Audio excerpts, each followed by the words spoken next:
Selamat pagi dan salam sejahtera. Hari ini kita akan teruskan untuk ulang kaji seperti biasa untuk mata pelajaran Kesusastraan Melayu Komunikatif Kertas 2. Yang ini kita akan lihat apa soalan-soalan dan jawapan ataupun cadangan jawapan yang boleh kita tunjukkan hari ini sebagai persediaan untuk peperiksaan yang akan menjelang tidak lama lagi. Jadi kita teruskan. Right. Kita pergi kepada bahagian A, pembangunan insan. Baik, soalan pertama. Huraikan jati diri yang diperlihatkan oleh Watak Mahani dalam novel Saudagar Besar dari Kuala Lumpur dalam konteks pembangunan insan.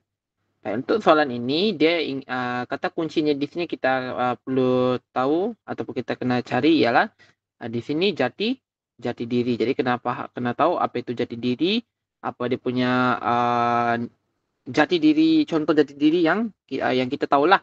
Okey. Jadi mesti kita kena tahu dia punya konsep dan juga ciri dia. Baik. Seterusnya ialah yang kedua adalah Watak Mahani. Jadi kita nak cari jati diri kan. Jati diri yang diamalkan oleh siapa? Yang diamalkan oleh Watak Mahani. Okey.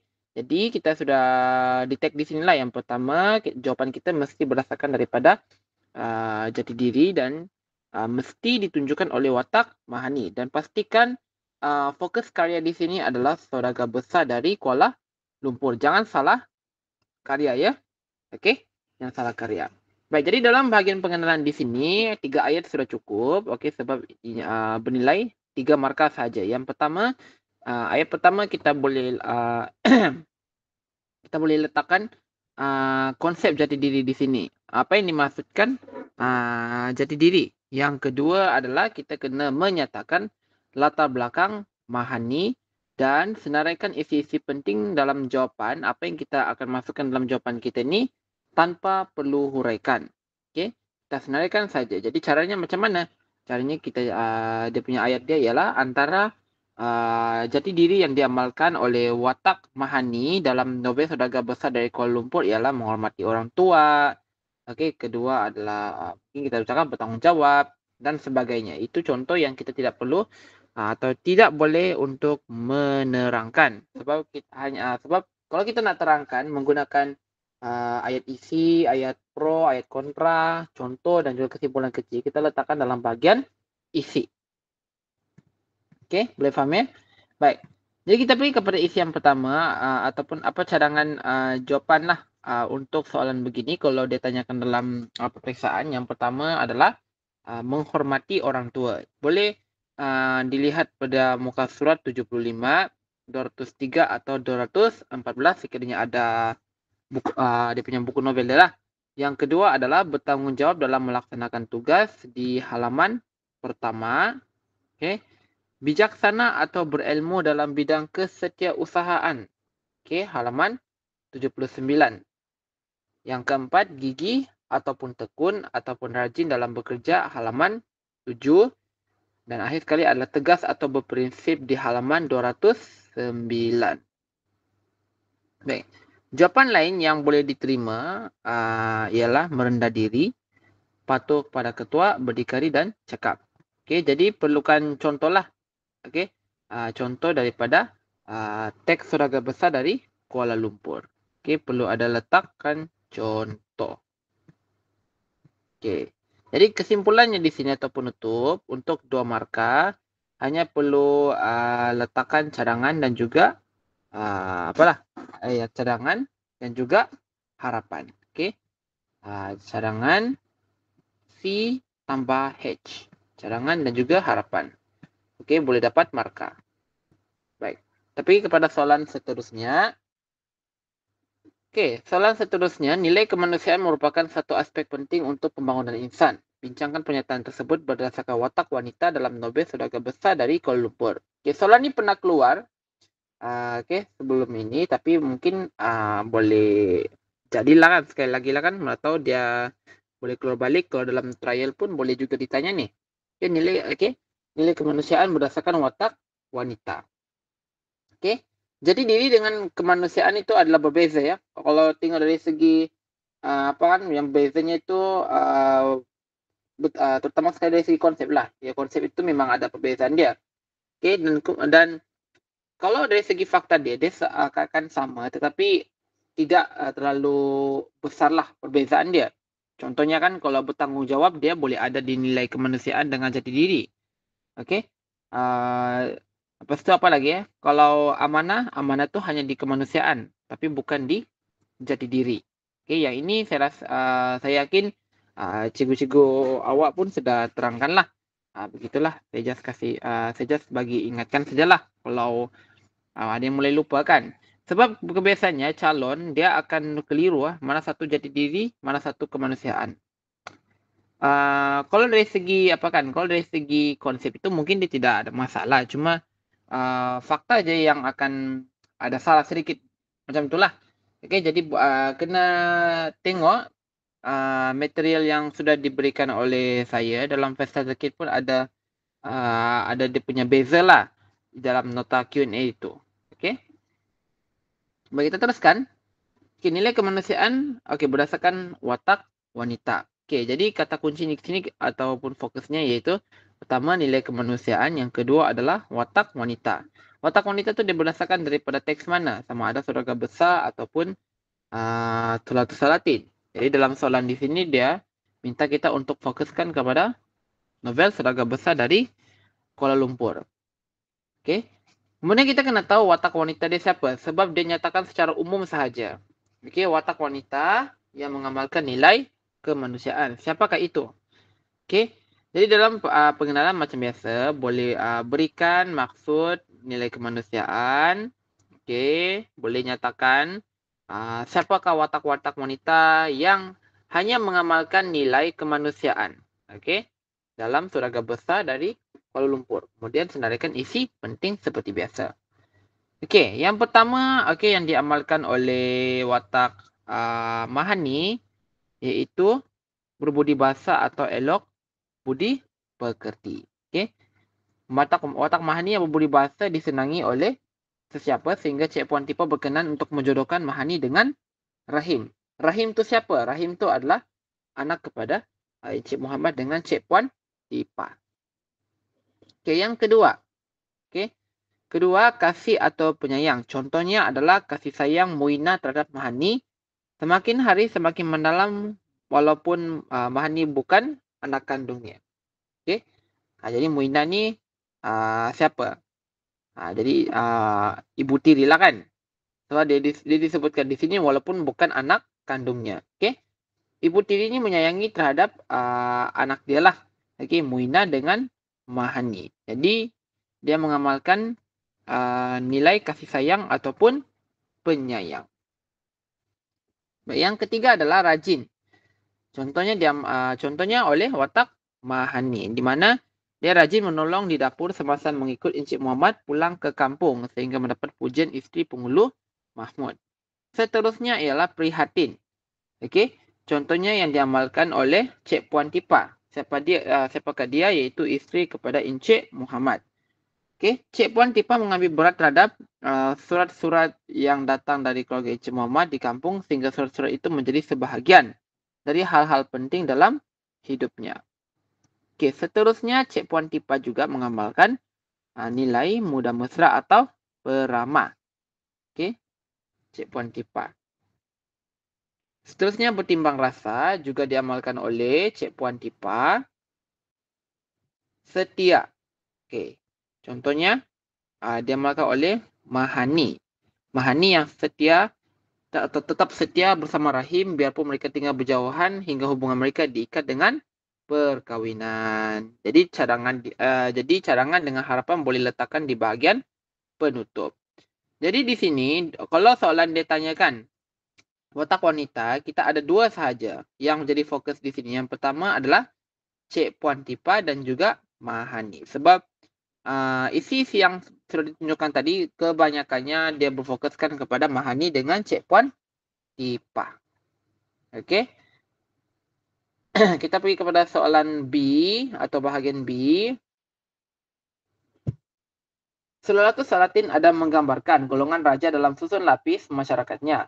Berdasarkan pernyataan tersebut, bincangkan peranan golongan raja dalam konteks pembangunan masyarakat pada waktu itu. Oke, jadi di sini ada diberikan satu pernyataan.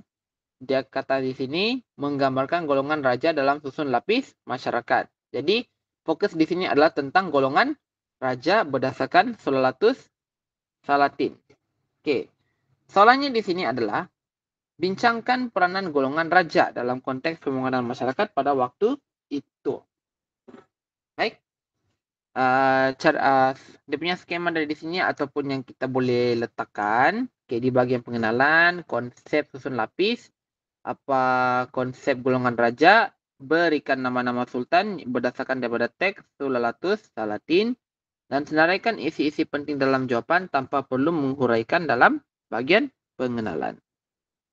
Nah, kita terus pergi kepada isi. Yang pertama, berperanan sebagai ketua angkatan perang di muka surat 4. Oke, jadi di sini dia punya susunan jawaban. Oke, kita lihat ya. Golongan raja dia punya fakta pertama dia adalah berperanan sebagai ketua angkatan perang. Golongan raja turut menjadi pemimpin dalam mengetuai angkatan perang bagi menyerang dan menakluki negara lain bagi meluaskan jajahan takluk. Keupayaan memimpin angkatan perang mampu membangunkan anggota masyarakat yang terus menyanjungi kedudukan raja sebagai golongan tertinggi dalam lapis masyarakat. So, ini dia punya dia punya huraian dia. Oke, contohnya, buktinya kehebatan Iskandar Zulkarnain yang telah mengetahui angkatan perangnya semasa menyerang negeri Hindi untuk menakluknya.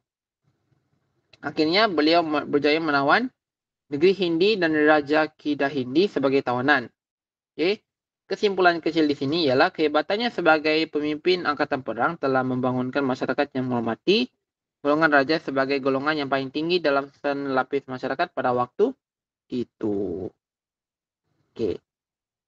Seterusnya fakta kedua, berperanan sebagai ketua agama boleh lihat di muka surat 79 dan 158. Oke, boleh juga tengok dalam bahannya lah.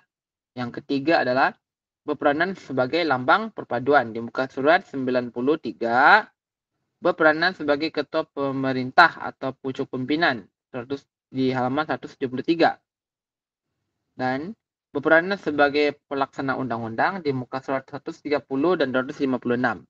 Isi lain yang boleh dicadangkan ialah memberi pengampunan, penggalak dalam pendidikan, dan mengetahui hubungan diplomatik. Boleh lihat, boleh cari contoh lah yang sesuai. Ataupun terus straight kepada dia punya isi-isi yang sudah lengkap lah, yang ada contoh, ada huraian itu semua. Baik, jadi kesimpulan seperti biasa, cadangan dan juga harapan. 2 marka. Oke. Jawaban berdasarkan daripada teks. Oke. Mesti ada punya apalah. Ada pengenalan, isi, dan juga kesimpulan. Yang ini kita skip lah. Sebab jawapan tu dia ada daripada sini. Tidak perlu cari di luar lah. Sebab kalau amati betul-betul, kalau dia kata berdasarkan petikan di atas, semuanya itu sudah ada dalam petikan ni. Jawapannya itu ada. Tinggal kita fahamkan saja lagi dia punya ayat demi ayat, perkataan demi perkataan. Cara penulisan dia tetap sama juga lah seperti biasa, tetap ada pengenalan, isi dan juga penutup. Seperti mana yang korang sudah tahu sendirilah cara menjawabnya, oke? Baik, kita pergi kepada bahagian C, pembangunan negara. Watak-watak dalam novel Saudagar Besar dari Kuala Lumpur banyak menggambarkan rasa cinta terhadap negara dalam pembangunan negara. Berdasarkan pernyataan tersebut, bincangkan semangat nasionalisme yang boleh diaplikasikan dalam kehidupan anda. Jadi, sama juga seperti di bahagian A, kita kena tahu watak-watak yang ada dalam novel tersebut yang mengamalkan rasa cinta terhadap negara. Jadi siapakah watak tersebut? Kita kena senaraikan. Aplikasikan dalam kehidupan anda. Dalam kesimpulan kecil, perlu letakkan saya dalam kesimpulan kecil. Kena letakkan perkataan saya dalam kesimpulan kecil. Oke? Faham? Alright. Okey, pengenalan seperti biasa, nyatakan ayat pertama dia nyatakan Abaitan Nationalism. Ayat kedua, okey, apalah biasanya kita letakkan dia punya watak-watak lah, siapa watak yang ada dalam novel tersebut yang dikatakan menggambarkan rasa cinta terhadap negara dan kemukakan isi-isi yang hendak dibincangkan. Okey, yang pertama, berusaha untuk memajukan negara. Contohnya watak yang diamalkan oleh Yang Muhammad Yusuf.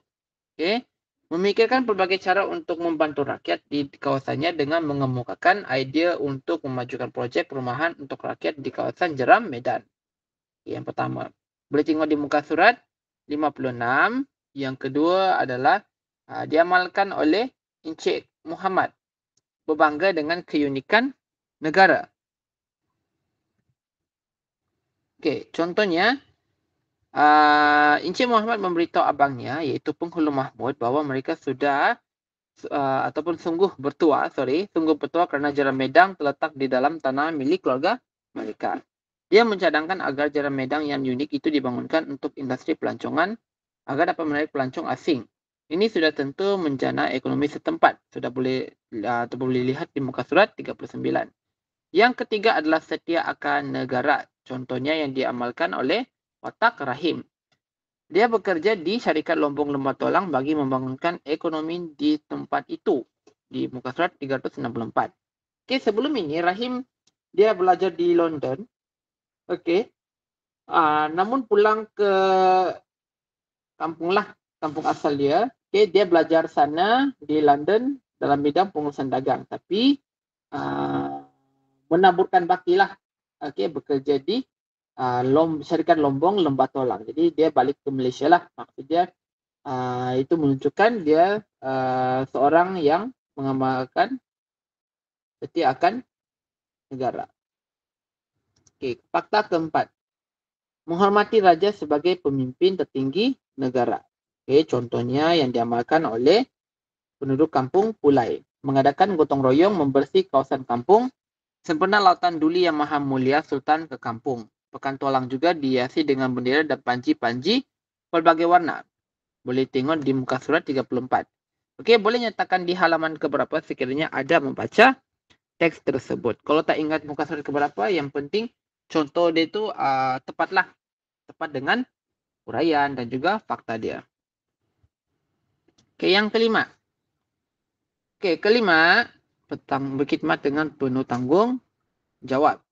Okey, contohnya Yang Berhormat Muhammad Yusuf. Bincang dengan Encik Muhammad cara untuk mendapatkan tanah untuk rakyat. Yang Berhormat Muhammad Yusuf atau YB Muhammad Yusuf sendiri telah membantu mendapatkan tanah rancangan Felda. Ya, ada buktinya di halaman 116. Okay, yang keenam, patuh kepada undang-undang. Contohnya, pihak berkuasa telah mengambil tindakan dengan menangkap Mat Akil dan kawan-kawan yang menikam Lebay Maruf. Okay. Jadi, ada lagi yang lain, iaitu mempertahankan kesucian agama dan kerjasama dalam perniagaan. Jadi, harapan dan cadangan dan harapan diperlukan untuk bahagian penutup 2 markah. Okey, seterusnya. Kegiatan pertanian dapat menyumbang kepada pertumbuhan ekonomi pembangunan negara. Jelaskan pernyataan ini berdasarkan teks Solatus Salatin. Jadi, apa yang dia nak ialah kita kena jelaskan pernyataan yang berkaitan dengan kegiatan pertanian menyumbang kepada pertumbuhan ekonomi pembangunan negara. Jadi, apa yang kita perlukan di sini? Kita kena jelaskan apakah kegiatan pertanian tersebut. So, dia sentuh sini kegiatan. Kegiatan tu maksud dia adalah aktiviti ataupun perbuatan. Jadi, apakah aktiviti pertanian yang boleh menyumbang kepada pertumbuhan ekonomi pembangunan negara? Jadi, dalam pengenalan macam biasalah jelaskan konsep pertanian tu apa. Okey, jelaskan isi-isi penting. Okey. Yang pertama adalah perhumaan atau menanam padi huma. Contohnya Wan Empuk dan Wan Malini membuat perhumaan di Bukit Siguntang. Okey. Sama juga dengan Badang diminta oleh tuannya untuk membersihkan kebun setelah menjadi kuat. Okey. Kedua adalah aktiviti penangkapan ikan atau aktiviti menangkap ikan. Contohnya Merah Silu menahan bubuk untuk mendapatkan ikan bagi tujuan keperluan diri. Okey, manakala Raja Kasim menjadi penggail ikan atau penjual ikan ataupun nelayan yang dijadikan sebagai sumber pendapatan dengan menjual hasil tangkapannya kepada para pedagang yang singgah di Melaka. Ketiga adalah menternak kerbau atau ayam. Contohnya, kandang kerbau Tun Muntahir. Maksudnya Tun Muntahir ini menternak kerbau atau ayam di kayu ara. Kegiatan ini membantu membangunkan ekonomi negara untuk memenuhi keperluan rakyat dari segi bekalan makanan. Keempat adalah memungut hasil hutan. Contohnya, Badang cuba mendapatkan buah kuras yang diidamkan oleh Sri Ratna Wikrama di Sayung. Begitu juga dengan tindakan Sultan Mansur Shah yang menitahkan Bendahara Paduka Raja menyerang negeri Indrapura kerana kekayaan hasil hutannya. Kelima adalah berkebun atau mengusahakan dusun. Contohnya, Sri Naradi Raja mempunyai dusun di Hulu Melaka. Okay, Taman Puteri Gunung Ledang, di kaki Gunung Ledang juga terdapat dusun buah-buahan. Tun Mamat juga melakukan kegiatan seperti itu. Okay, dikatakan telah melihat segala jenis buah sebelum sampai ke pondok Puteri Gunung Ledang. Okay, yang keenam, menyadap kelapa. Contohnya Ki Mas Jaya dijadikan sebagai anak angkat kepada penyadap. Kemudian telah ditabal menjadi Ratu Majapahit setelah mengawini Puteri Awi Kesuma dan fakta terakhir iaitu berburu. Okey, kena cari dia punya contoh dia lah berdasarkan teks tersebut. Kalau tidak dapat, boleh gunakan 6 fakta yang sudah dicadangkan lah. Okey. Jadi, kalau soalan begini, dia akan tanya, ingat kegiatan pertanian, apa aktiviti pertanian yang kita tahu berdasarkan daripada Sulalatus Salatin. Baik, jadi itu saja untuk kita punya sesi ulang kaji pada hari ini. Saya harap dengan perbincangan soalan yang kita telah buat pada hari ini dapat membantu untuk buat ulang kaji secara berterusan. Okey, kita kena kita kena amalkan dua ni. Yang pertama, kita kena ada fakta. Okey, fakta dan contoh yang kuat, okey, yang relevan lah. Kedua adalah kita kena menguasai cara menjawab soalan semester 2 ini. Jadi itu saja untuk sesi ulang kaji kita pada hari ini. Kita akan jumpa lagi sesi ulang kaji seterusnya di kelas minggu hadapan. Itu saja daripada saya. Terima kasih dan selamat berhujung minggu.